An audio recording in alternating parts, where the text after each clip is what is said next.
వందే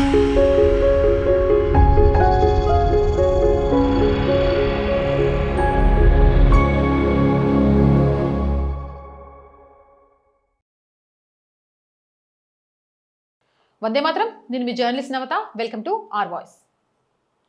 పాత ఢిల్లీ వేరు, ఇప్పుడు ఇది అమిత్ షా కనుసన్నల్లో కేంద్ర హోంమంత్రిగా నడుస్తున్న ఢిల్లీ. దేశ భద్రత విషయంలో ఎట్లాంటి రాజీ పడే ప్రసక్తే లేదు. ఉగ్రవాద చొరబాట్లు, నక్సలిజంపై ఉక్కుపాదం మోపినం. విపక్షాలు దేశంలో అల్లకల్లోలం సృష్టించాలని చూస్తే ఊరుకునేది లేదు అంటూ అమిత్ షా తన యుగాన్ని, తన మార్క్ని చూపిస్తున్నారు. ఇది మహమ్మద్ గోరీని తెచ్చి సింహాసనంపై కూర్చోబెట్టడానికి పృథ్వీరాజ్ చౌహాన్ నాటి ఢిల్లీ కాదు, ఇది అమిత్ షా ఢిల్లీ. ఇక్కడ దాడి చెయ్యాలని ఆలోచిస్తే అవతలి వాళ్ళు ఆఫ్ఘనిస్తాన్ని కూడా కోల్పోవాల్సి వస్తుంది. కొందరు ఢిల్లీ పీఠాన్ని కదిలించాలని చూస్తున్నారు. కానీ ఈ ఢిల్లీ సామ్రాజ్య మహారాజు గుజరాత్లో 12 ఏళ్ల పాటు కేవలం కుట్రలను, సవాళ్లను ఎదుర్కొని నిలబడిన వ్యక్తి. పాండవులు కురుక్షేత్ర యుద్ధంలో గెలవడానికి ఒక ముఖ్య కారణం ఏంటో తెలుసా? వారు అన్నేళ్ల పాటు అనుభవించిన వనవాసం. దుర్యోధనుడు వారికి సమస్యలు సృష్టించి వారిని మరింత బలంగా మార్చాడు. దీనికి అసలైన పరీక్ష విరాట యుద్ధంలో జరిగింది. అక్కడ ఒక్క అర్జునుడే మొత్తం హస్తినాపురం సైన్యాన్ని ఓడించాడు. సోహ్రాబుద్దీన్ ఎన్కౌంటర్ కేసులో అమిత్ షా ఎదుర్కొన్న ఇబ్బందులు ఆయనను గుజరాత్ వదిలి వెళ్లేలా చేశాయి. కానీ ఆ సంఘర్షణే నేడు ఆయనను విపక్షాలకు అత్యంత ప్రమాదకరమైన నాయకుడిగా మార్చింది. భారతదేశ హోంమంత్రికి అత్యంత ముఖ్యమైన ప్రాజెక్టులు 3: తీవ్రవాదం, చొరబాట్లు మరియు నక్సలిజం అణిచివేత. అమిత్ షా వచ్చి 7 ఏళ్ళు అవుతుంది. ఈ 3 సమస్యలు దాదాపు పరిష్కారం అయ్యాయి. అక్కడక్కడ దాడులు జరిగాయి. కానీ 2008-9 నాటి భయం ఇప్పుడు ప్రజల్లో లేదు. ఒకప్పుడు ఐసిస్ దేశంలోని ఏ నగరంలోనైనా సులభంగా పేలుళ్లు జరిపేది. ఇప్పుడు అవి పూర్తిగా ఆగిపోయాయి. చొరబాట్లను అడ్డుకోవడానికి చివరి గోడగా మిగిలిన బెంగాల్ కూడా ఇప్పుడు పటిష్టమైంది.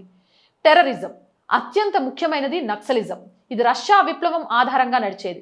కమ్యూనిస్టులు 3 విభాగాలుగా విడిపోయి పనిచేశారు. అడవుల్లో నక్సలిజం వ్యాప్తి చేయడం, కాలేజీ యూనివర్సిటీల్లో విద్యార్థుల ద్వారా ప్రభుత్వ వ్యతిరేక ఉద్యమాలు చేయడం, రాజకీయాలకు వచ్చి రచ్చ చేయడం.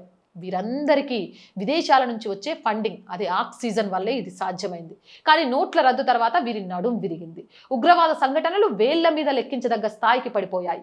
నక్సలెట్లు నాశనమయ్యారు. అటు పాకిస్తాన్ పతనంలోకి జారుకుంది. 2019లో అమిత్ షా హోంమంత్రి అయ్యాక అసలైన క్రాక్ డౌన్ మొదలైంది. యూనివర్సిటీల్లో కమ్యూనిజం కలలు కనే ప్రొఫెసర్లను శాంతింపజేశారు. అధికారులు, న్యాయమూర్తులు నియామకాలు కూడా వ్యూహాత్మకంగా మారాయి.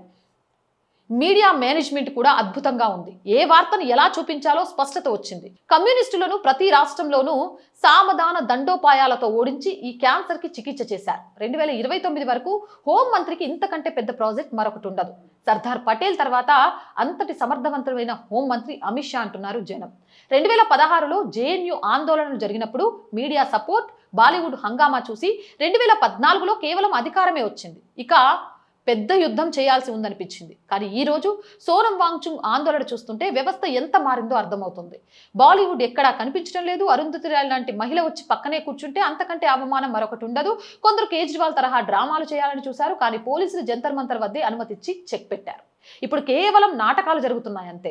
ఆందోళనలు చేస్తూ రోజులు గడుస్తున్న కొద్దీ వారి దగ్గర ప్రత్యామ్నాయాలు మిగలవు. పార్లమెంటు భవనాన్ని ముట్టడించాలని చూస్తే పోలీసులు లాఠీ చార్జ్ చేయడం ఖాయం. అడవుల్లో సైన్యం నక్సలెట్లను ఏరిపారేయడం మనం చూడలేకపోయాం. కానీ ఢిల్లీ వీధుల్లో పోలీసులు లాఠీలతో బుద్ధి చెప్పడం అనేది జనవరి 22, ఆగస్టు 5 లాగే చారిత్రాత్మకంగా క్షణం నిలిచిపోతుంది.